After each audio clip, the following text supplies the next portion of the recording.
మనసులో స్వచ్ఛత, భావాల్లో స్పష్టత, బోధనలో దక్షత, తోటివారితో స్వచ్ఛత, మాటల్లో నమ్రత, అదే మా సభ్యుల పరిస్థితి సుజాత.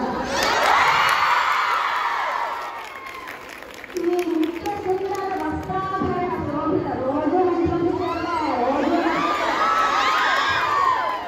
ఈ నిత్య సుందర వస్త్రాభరణ శోభిత ఉద్వేగాల సమన్విత ఎవరిని సేవి కనిపిస్తుందంటే ఉద్వేగాల సమన్విత, ఉద్యోగం పట్ల సమర్పిత, కమిటెడ్ ఉద్యోగం సక్రమంగా నిర్వర్తిస్తుంది ఎప్పుడూ తన బాధ్యత.